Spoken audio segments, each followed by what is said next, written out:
Saya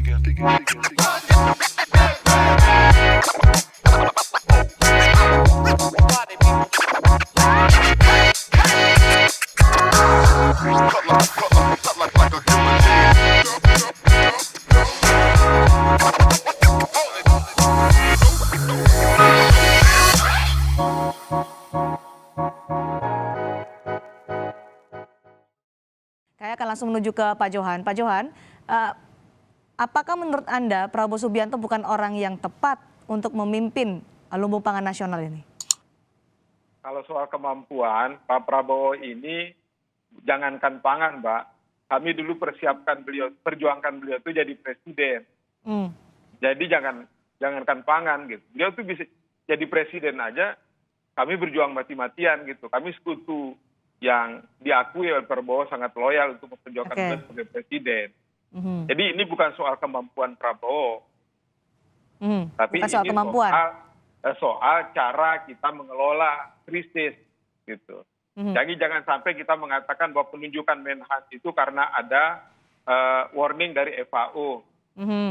Ketika warning FAO keluar dulu, anggaran pertanian dikurangi 7 triliun kok. Anggaran KKP dikurangi jadi 3 triliun kok, dari 6 menjadi 3. Jadi semua sektor pangan itu dikurangi ketika COVID, dan itu duluan keluar dari warning dari FAO itu. Jadi ini bukan soal kemampuan Prabowo, tetapi ini Pak Presiden ini yang kurang cakap dalam mengelola Pak Johan, masalah. Anda tadi menyatakan bahwa penunjukan Prabowo ini seperti diada-adakan, dipas-paskan begitu hingga bisa menunjuk Menteri Pertahanan sebagai leading sektor di lumbung pangan nasional. Apa yang menurut Anda dibalik diada-adakan, atau tadi statement Anda adalah ini dipas-paskan?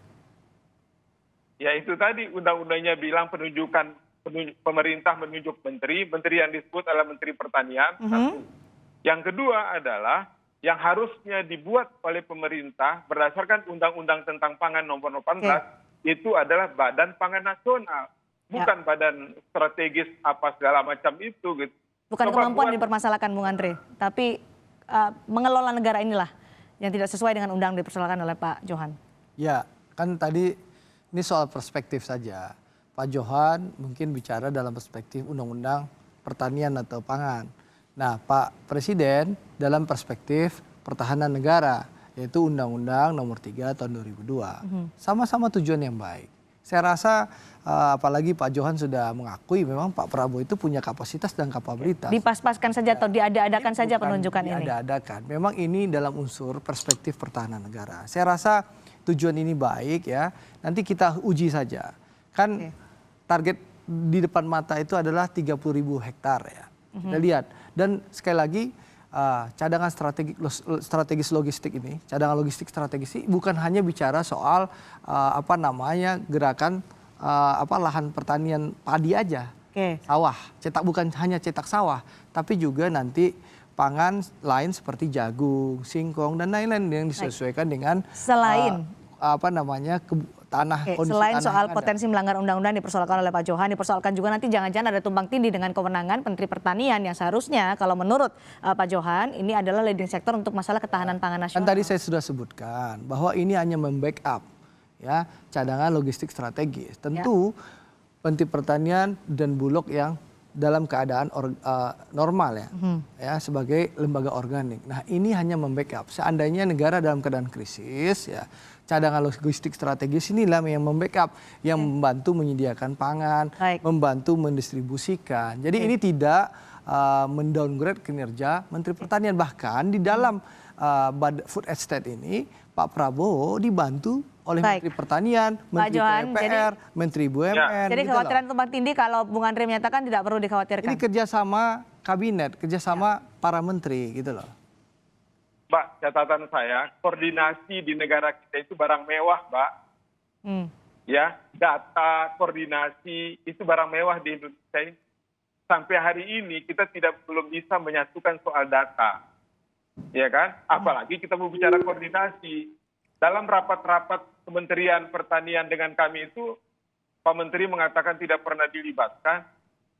Gitu. Jadi menurut saya itu udahlah kita ya sebelum terlalu jauh melangkah gitu kan. kembali saja ke undang-undang, percayakan Menteri Pertanian. Kalau Menteri Pertaniannya tidak mampu, reshuffle dia. Gitu. Jangan-jangan Pak Yassin Maslipul lebih pas jadi Menteri Pertahanan. Gitu. Oke. Sama dengan begini Mbak, ketika Menteri Pertanian membuat kalung itu kan semua orang ribut. Oke, baik. Bukan soal kemampuan, tapi di luar tupoksi gitu. Oke, baik. Ini sudah penunjukan oleh Presiden Joko Widodo ketika itu menyatakan leading sektor ini karena menyangkut cadangan strategis pangan maka diberikan ke Pak Menteri Pertahanan. Sejauh ini progresnya sejauh apa setelah Presiden menyatakan itu, Bung Andre? Semuanya lagi dipersiapkan, kan ditarget 30.000 hektar ini bisa terwujud di akhir tahun 2020. Kenapa diwujudkan oleh militer? Karena dianggap bisa bergerak cepat ya, dan juga lebih efisien. Kita sudah mendengar program cetak sawah di pemerintah-pemerintah sebelumnya, tapi kan tidak terlihat barangnya. Nah, akhir ini 2020 harapannya ya targetnya ya. Targetnya di Desember 2020 yang 30.000 hektar ini itu sudah bisa terwujud. Ini Nanti kan kita bisa evaluasi nanti Pak Johan di akhir tahun ini gitu loh. Ya, Badan Restorasi Gambut itu menyatakan tuh hanya bisa tuh 200, Pak. Tidak sampai 300, apalagi bicara 900. Nah, kemarin di RDP dengan Badan Restorasi Gambut saya sempat mempersoalkan itu. Dan ternyata lahan existing sekarang ini bukan lagi lahan gambut gitu Mbak. Tetapi ini lahan tipis itu. Belajarlah dari kesalahan Orde Baru yang gagal total dengan 1 juta hektar itu. Karena gambut itu tidak cocok untuk tanaman pangan, terutama padi dan palawija itu. Nah, lebih baik kita manfaatkan lahan-lahan yang sudah dikelola oleh masyarakat. Pupuknya dipastikan, harganya dijamin bagus, itu. Bukan kita kemudian saling melempar-lempar kementerian begini. Baik, Pak Johan, karena PKS mengkritik sangat keras soal ini, tadi kan diadakan, kemudian dipas-paskan saja. Ada motif politik menurut Anda di balik penunjukan ini? Saya tidak masuk ke situ, saya. Tapi menurut Anda? Enggak. Baik, karena ini hanya ketidakcakapan Presiden saja. Karena yang kemudian muncul di publik adalah ketika kemarin muncul klaim dari Sandiaga Uno bahwa lumbung pangan adalah program dari Prabowo Sandi pada Pilpres 2019. Kemudian pendapat yang muncul, apakah ini betul ada deal kesepakatan dari Gerindra dan juga pemerintah, ini menjadi pembahasan dari publik. Bagaimana Anda menjawab itu, Bung Andre? Ya, pertama saya ingin meluruskan bahwa ini soal perspektif yang berbeda saja. Jadi tidak benar juga disampaikan Pak Johan, ini ketidakcakapan Presiden. Ini perspektif yang berbeda saja. Kebetulan perspektif Presiden adalah pertahanan negara. Itu dulu yang saya luruskan. Yang kedua adalah, sekali lagi ini tidak ada deal sama sekali. Ya. Kan kita tahu Pak Prabowo masuk dalam kabinet Pak Jokowi tujuannya jelas. Pertama, supaya keutuhan negara ini terjaga. Ya. Yang kedua adalah bagaimana beliau ingin berkontribusi membantu pemerintah agar Indonesia adil, sejahtera, makmur itu bisa kita terwujud. Jadi tidak ada deal sama sekali. Tapi mungkin saja visi misi Pak Prabowo yang baik dan bagus di waktu Pilpres kemarin bisa dilihat oleh Pak Jokowi. Mungkin dianggap bagus. Bisa saja itu di-blended menjadi program pemerintah. Sebelumnya kan ada pernyataan juga. Mungkin saja itu di-blended jadi program pemerintah. Saya rasa hal yang baik, tujuan yang baik, tentu kita harus bahu-membahu membangun bangsa ini. Mbak, kontestasi ini sudah selesai ya. 2019 sudah selesai. Deal itu nggak ada, saatnya kita. Kalau Anda tidak ada deal. Pastikan itu. Saya bisa pastikan tidak ada deal. Jadi kontestasi sudah selesai. Saatnya 5 tahun ini kita membangun bangsa. Nah, nanti kalau ingin berkompetisi ada waktunya di 2024. Bangsa ini Mbak Sydney tidak butuh lagi kegaduhan, ya, perbedaan sikap politik. Ya, mari kita bersatu bahu membahu membangun bangsa dan negara. Nanti kita kompetisi lagi 2024. Politisi itu dibutuhkan adalah aksi nyata dan kinerja. Oke, kita kembali ke konteks pembicaraan kita terkait dengan nanti karena sudah ada target 2020 di akhir 2020 atau bulan Desember, makanya akan segera dikerjakan untuk lumbung pangan nasional. Komisi 4 DPR RI Pak Johan sebagai mitra dari Kementerian Pertanian dan juga pasti mengurusi soal ketahanan pangan nasional. Apa yang akan kemudian didorong oleh Komisi 4 setelah penunjukan Menteri Pertahanan sebagai leading sektor dalam proyek lumbung pangan nasional ini? Tentu ini akan kita dalami, Mbak. Sama dulu ketika BUMN diserahkan untuk membuka lahan sawah baru di sana.